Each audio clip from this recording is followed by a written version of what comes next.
ìta bá wí fọ́gbọ́ lọ́gbọ́n gbọ́ statement ìta bá sọ fọ́gbà lọ́gbàǹgbà eléyìí ó kan bàbá Tinubu àlàyé kan dá everywhere lọ́ntì ẹni tàwa ní wàwá láti máa káàpù níwájú wú yín jàgàbá ńlá pé ìdán ńlá burúkú àgbà nínú àwọn president ti mára dẹ̀yàn bá mi ò yẹ wá epo 1-2 yóò dá ara ti rọ yín ó ti tu àwọn ọmọ tẹ́bí ẹ jẹ́ ká wo tàwọn ọmọ mẹ̀kúnnù àbí túbẹ̀ ló ṣì ń lọ ní ẹ̀yìn tèmi ẹ̀sùn mọ́ bí ṣé Tinubu la fẹ́ gbé ṣépè ni àbọ̀wọn aláyé tó introduce Tinubu sí wa àbọ̀wọn ẹ̀gbọ́n tó ń pariwo Yorùbá ló kàn àtẹni introduce Tinubu àtọ̀wọn ẹ̀gbọ́n tó ní Yorùbá ló kàn ebi ti fẹ́ fọ́ ojú everybody situation Nàìjíríà lọ́wọ́ yìí kò kàn pé ó lówó lọ́wọ́ ó gbóná mọ́ everybody síàsíà ṣé bẹ́ẹ̀ ṣe fẹ́ nìyẹn pé sókè ọmọ àmọ́ Nàìjíríà yóò ti wà bàjẹ́ tó rán wọn kan sì ń jẹ́ dómì tó tún fẹ́ yín jẹ́ o. mo rí mú ètè sọnù gbogbo ara lé gbogbo ọmọ ilẹ̀ Yorùbá èmi rí mú ètè sọnù ẹgbẹ́ wa o ṣé ká lọ pé 911 ni. We will shut down Computer Village over flagrant disregard of orders by Tinubu's daughter. Yoruba group threatens. Ẹ fẹ́ ti gbogbo ọjà, especially Computer Village, torí wọ́n fọwọ́ pa idà Mọ̀mọ́ Fọláṣadé Tinubu Òjó lójú. Ẹjọ́ ṣáwọn náà ni president ni. Dára kí ló ń ṣe ẹ́? First daughter of Nigeria nìyẹn. Ṣé office of first daughter ló ń threaten yẹn? Ẹ pẹ̀lẹ́. A socio-cultural group, Yoruba Council Worldwide, YCW, has threatened to shut down markets in Lagos State, especially Computer Village, over flagrant disregard order of the Iyaloja General of the state, Mrs. Folashade Tinubu Ojo, by some Igbo traders. Ẹjọ́ nítorí Ọlọ́run, ṣé wọ́n jẹ́ gẹ́gẹ́ bí governor ni àbí local government chairperson? Àbí commissioner senator mi ò mọ̀ kí ló fa gàràgàrà kí ló fa gìrìgìrì kí ló fa rádaràda ẹ kàn ń bójú ara yín jẹ́ kàn ń disgrace ara yín left right center dádì yín ìyẹn náà wà lẹ́gbàá bẹ́ẹ̀ ní máa kú wọ́n bọ́ síta wọ́n wá protest ẹ̀yin náà dẹ̀ wà lára àwọn tó ní káwọn ọmọ Yorùbá má bọ́ síta láti wá protest fàyè wọn tẹ́ ẹ̀ sọ fún wọn pé kán wọ́n àwọn ẹ̀yin ìyá àwọn yìí ẹ wọ́n àwọn ọmọ wọn ẹ̀yin ibi tó bára wọn ní náà ibi tábòsí bá ti wọn tó gbé wọn dé nìyẹn lẹ́ṣẹ̀ náà ṣe wádìí ẹni ẹ̀sìn igbá kólẹ̀ igbá wọlẹ̀ níwájú Fọláṣadé Tinubu Òjó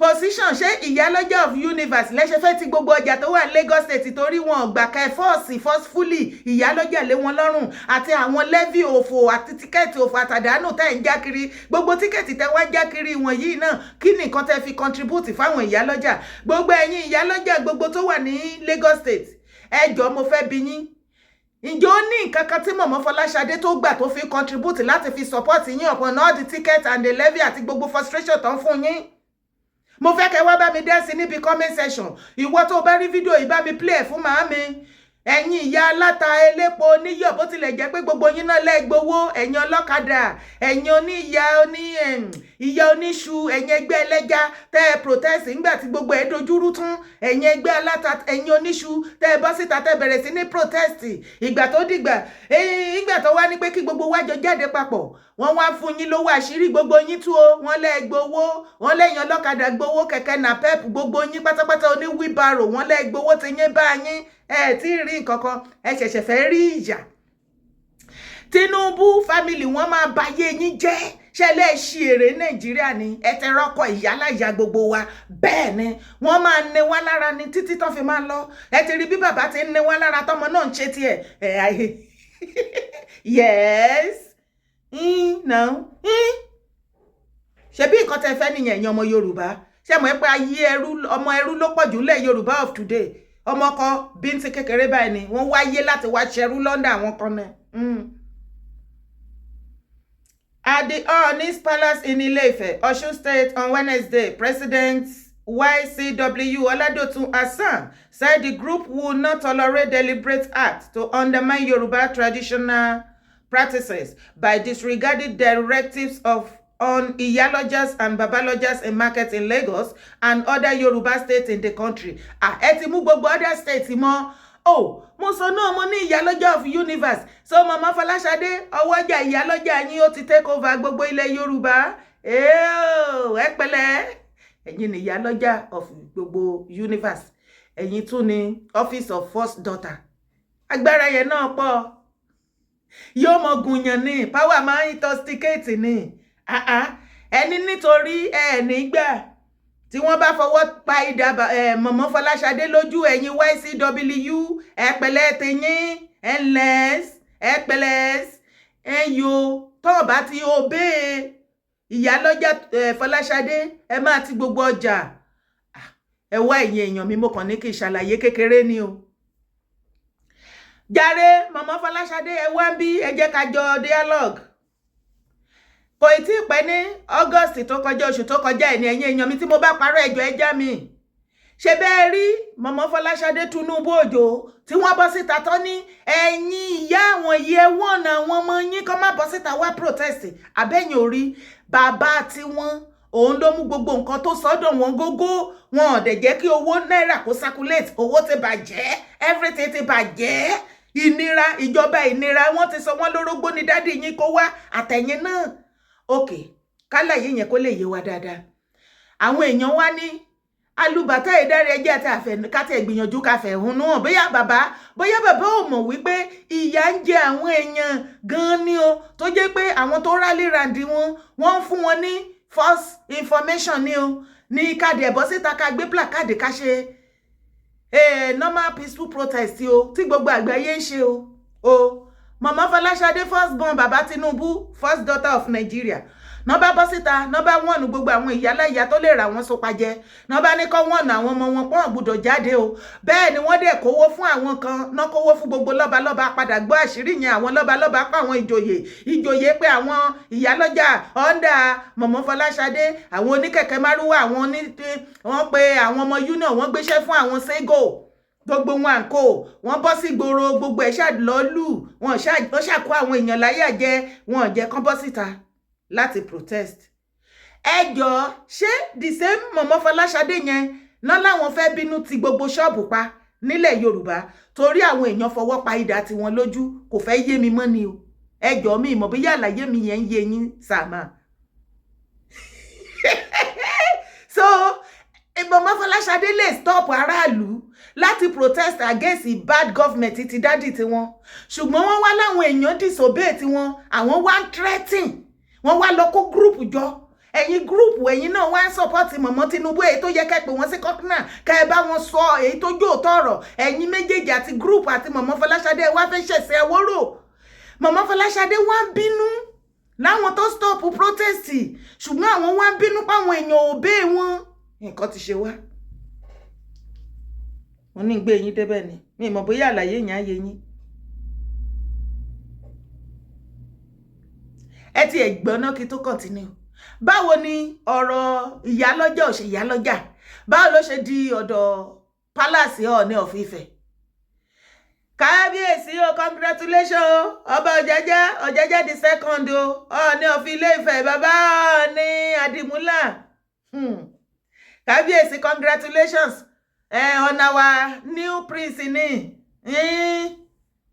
prince tuntun wàá gbówó àtọ́ o àwọn ìbejì náà gbówó àtọ́ o ìbẹ́ta mẹ́ta ló kù láìpẹ́ o àbí bàbá Aláàfin ọ̀run yín re o iwájú tẹ́ dojúkọ o ẹ̀yìn tẹ́ fi sílẹ̀ ó ti dojúrú o kálẹ̀ sọ̀rọ̀ ńgbà tí gbogbo wa ń pariwo tẹ́ dákẹ́ ni bẹ́yẹ ìbá má wọ́ọ̀sì jù báyìí ṣùgbọ́n síbẹ̀ à ń ba yí ẹ̀yìn ti lọ ń tẹ̀yìn báyìí dádì Ọọ̀ni ẹ mọ̀ pé bàbá wa Ọ̀jájá náà ní ìgbà ayé wọn ìbejì méjì ńgbà tó pẹ́ wọ́n sún síwájú ìbẹ́ta mẹ́ta sọ ẹ̀yìn náà bàbá wo lọ́rọ̀ ìyálọ́jà ṣe dé inú pálàsì Ọọ̀ni bàbá lórí rògbòdìyàn yìí bàbá Ọọ̀ni à ń bọ̀ wá sọ́fíìsì yín ní pálàsì afẹ́ wá kí dádì wa o torí ebi ti fẹ́ lu everybody pa eléyìí tí ẹ̀dẹ̀ ń ṣe mí tí ìyálọ́jà nínú pálàsì yín báyìí sí bàbá Ọọ̀ni ẹ̀yin ni ẹ kángun sọ́dọ̀ bàbá táwọn wí bàbá Tinubu ẹ bá wa bá bàbá Tinubu sọ̀rọ̀ nǹkan tó ń ṣẹlẹ̀ láàrin ìlú tí ìjọba yóò bá ṣe é ṣe wọ́n ní kán gbé jù ú lẹ̀ èyí ara ní aráàlú o bàbá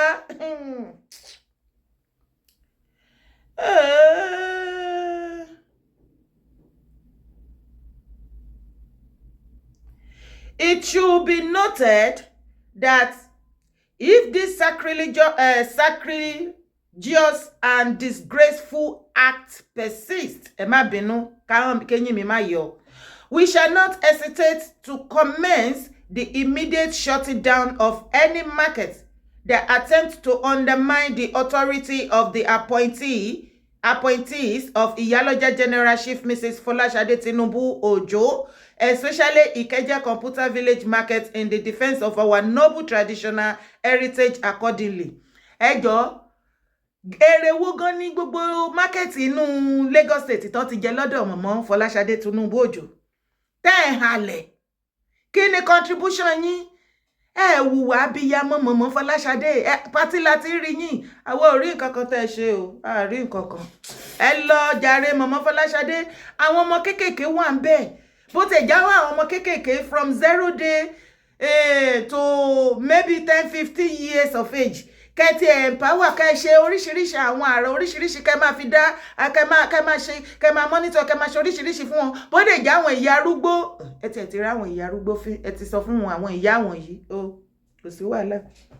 While we will not want to join issues with their legal representative, however, we are against and inundated with some element of the Igbo extractions who have a premeditated evil agenda to cause a war of attrition, mayhem, and strife being circulated to destroy our age-long traditional rights and custom on the ancestral roles of Iyaloja and Babaloja ancient titles in Yoruba land. Ẹ pẹ̀lẹ́.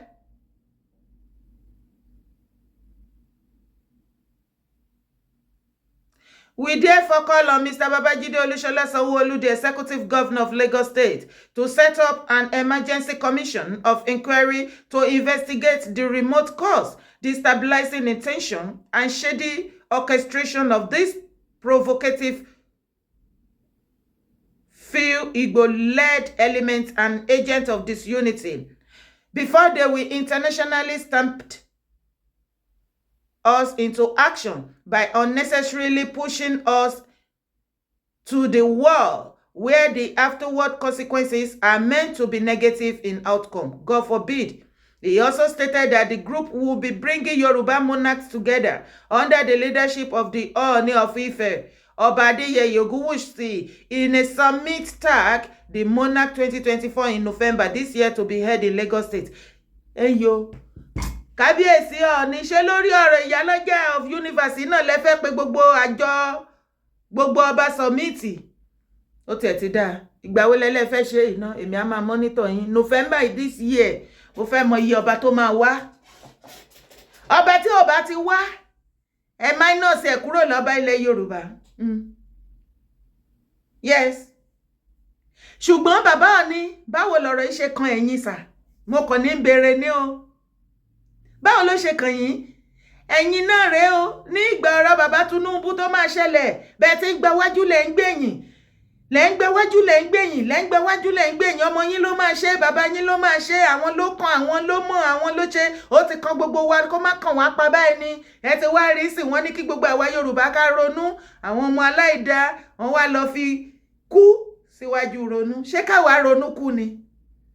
Ìkànnì yín ẹ̀yin wo lẹ lọ áàdì kú? Mi ní jẹ́ ìsinmi. Ẹ̀yin wo lẹ lọ áàdì kú sí ẹ̀yin ronú nínú màtá tó wà lẹ́nu gbogbo rògbòdìyàn yìí? Torí bàbá Tinubu gan ti pa wá sára, ó ti pa wá sáyé.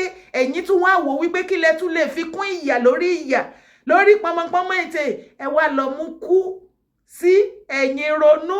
Ṣó dáa bẹ́ẹ̀? Ẹ wà alright. Bàbá Ògúndé ló dé ní slang yẹn lè yí mọ́ wọn lọ́wọ́. Ẹlẹ́dàá bàbá yẹn máa bí yín ẹ̀yin tẹ́ lọ àdìkú mọ́ ronú. Bẹ́ẹ̀ ni bàbá Ògúndé ní ká ronú Yorùbá ronú. Yorùbá tó yoyoyo bí iná ilé. Yorùbá tó rúrúrú bí omi òkun. Yéèyé ni bàbá jẹ́jẹ́ kọrin wọn o. Ní bàbá Ògúndé náà kọrin wọn jẹ́jẹ́. Yorùbá ronú wò ni bàbá sọ. Ronú wò. Ẹ̀yin wo lẹ lọ yọ wò kúrò bẹ́ẹ̀ tẹ́ lọ fi kú sí ìkàlẹ̀jẹ́. Àwákọ̀ a lè ronú kú. Tó bá jẹ́ pé èròǹgbà ẹ̀yin Tinubu family nìyẹn kí Yorùbá ronú kú, irọ́ lẹ́pẹ́ ti fail. Màmá Fọláṣadé, ẹ wá bí ṣe rí fídíò tí mo gbé wọlé yẹn. Àwọn ọmọ wa ògo ọjọ́ ọ̀la ní Nàìjíríà, ilẹ̀ Yorùbá, gbogbo wọn yan ọmọ Nàìjíríà ni wọ́n o. Libya ni wọ́n wà ni wọ́n ti ń ṣiṣẹ́ ó ti yé gbélépawó according to àwọn tó fún mi ní information yẹn. Wọ́n wá ní ẹ̀yin náà ti rí situation wọn bẹ́ẹ̀. Ẹjọ́ ipa wo gan lẹ́yìn Mọ̀mọ́ Fọláṣadé Tinubu Òjó Ìyálọ́jà of universe àti Mọ̀mọ́ Rẹ̀mí Tinubu màámi olóko etí villa. Ẹjọ́ ipa wo òun lẹ́yìn kó nínú gbogbo rògbòdìyàn tó wà lẹ̀. Mo ní bí yín ni o. Àtẹ̀wọ́ fún 700 lẹ́mọ̀ bá dọ́là mọ̀ tí wọ́n 1,006 báyìí.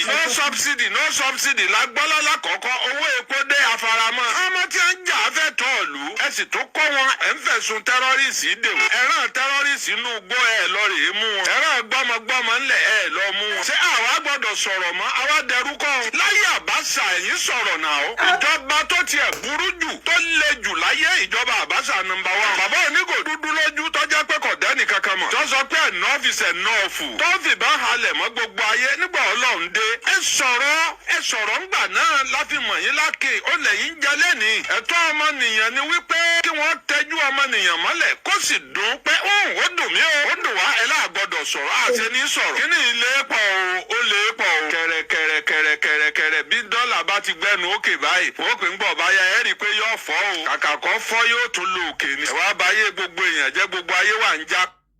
Ẹ ti gbọ́ Mọ̀mọ́ Rẹ̀mí Tinubu Mọ̀mọ́ Fọláṣadé Tinubu dádì yín ṣe rí rògbòdìyàn táwọn kọ̀ ẹ̀yin náà tún wá mú rògbòdìyàn ti yín ẹgbẹ́ kalẹ̀ yìí gbì. Gbogbo ọmọ Yorùbá èwo léwo ẹjẹ́ apàpérò ní kíákíá ọ̀nà emergency. Ìtìjú ipò tí àwọn Tinubu ń dá ti ilẹ̀ Yorùbá. A ní láti pe àpérò lórí Tinubu family. Ṣé tí ẹ rí àfàìmọ̀ kó má jẹ́ pé Mọ̀mọ́ Fọláṣadé ló ń rúlù Nàìjíríà torí wọ́n dájú gan ni wọ́n kálọ̀sì gan ni wọ́n rányàn wọ́n máa ń ṣe bẹ́ẹ̀ ni pé àwọn nìkan ni wọ́n gbé nǹkan mi àwa mọ̀ pé gbé nǹkan mi kẹ́ tó lè jẹ ìyá lọ́jà gbogbo ṣùgbọ́n nǹkan tẹ́ gbé mi tó ń gbá níbi ìgbà ìyá yẹn pé kinní kan Mọ̀mọ́ ẹ̀bí kàmí dánjáre ó lọ fà á bẹ́ẹ̀ ni kò pín síbì kan màmá ẹ̀bí kàmí dán bẹ́ẹ̀ ni ẹbí kàmídàn ìbí òjò bí lọ bẹ́ẹ̀ ṣe jẹ́ ìkan lára àwọn ọmọkọ ilẹ̀ Yorùbá tó forí yín sọlẹ̀ bẹ́ẹ̀ náà ṣe forí wá sọlẹ̀ ẹ̀yin lè lówó nu fẹ́ ṣùgbọ́n ìwà náà tọrọ jẹ olówó ni wá ìwà kìsà náà mo dẹ̀ jẹ́ nǹkan tó wù mí olówó ni wá ẹ yé ṣe gìrìgìrì kẹ yé ṣe gàràgàrà mọ́ wa ẹ̀yin àti bàbá yín ẹ̀yin àti àbúrò yín ẹ̀yin àti mọ̀mọ́ yín Rẹ̀mí ẹ lọ pé àpérò kẹ pé family meeting ibi tẹ́ ẹ bá ti nídìí help kẹ wá kàn sáwọ ọmọ Yorùbá kẹ jẹ́ ká help yín wàhálà yín ti ń pọ̀ jù o wàhálà yín ti ń pọ̀ jù ẹ̀ kàn ń bójú everybody jẹ́ ni kí ló ṣẹlẹ̀ gangan náà ó ti ń get out of hand o mo sọ yìí mo dúró ná tí a bá gbọ́ pa ti ṣọ́ọ̀bù kọ̀ọ̀kan tí wọ́n bá bójú yín jẹ́ ẹ sọ wípé ọmọ àlè ni wá ẹ̀yin try pẹ̀lú gbogbo ìyà tí bàbá yín fi ń jẹ everybody ẹ̀yin tún try kẹ́ lọ ti ṣọ́ọ̀bù pa ṣe bẹ́ẹ̀ tí pé Babájídé Sanwó-Olú sì kó tún lọ da àwọn ṣọ́ọ̀bù wo àwọn ìyá oníyàtọ̀ tó ń manage ń bẹ̀ kí wọ́n tún lé wọn dànù everybody dádì yín àtẹ̀yìn kúkú ti sọ everybody tó níbàárà kò sí wàhálà ẹ̀yin nu Ọlọ́run ẹ̀yin tèmi kí lẹ rí sí màtà tó wà lẹ̀ ẹ bá wa advice Tinubu family kan fi wá lọ́rùn lẹ̀ kan yé disgrace wa káàkiri àgbáyé ẹ̀yin YCW ẹgbẹ́ wo ni ti yín gan-an ẹ̀yin ò lè bọ́ síta kẹ́ iṣu kọ́kọ́ jáde wípé wọ́n ń pa ọmọ ìran Yorùbá Fúlàní pa wọ́n lórí oko wọn ṣùgbọ́n ẹ lè kóra yín jọ kẹ́ ẹ máa tírẹ́tì àwọn ẹni ẹlẹ́ni tó ń ta ọjà tẹ́ ẹ̀ empower àwọn tẹ́ ẹ̀ dẹ̀ rí gbogbo bí bàbá Tinubu ṣe ń fìyà jẹ everybody ẹ̀yin náà tún wá ń gbèjà ọmọ wọn ẹ̀yin náà tún wá tírẹ́tì bàbá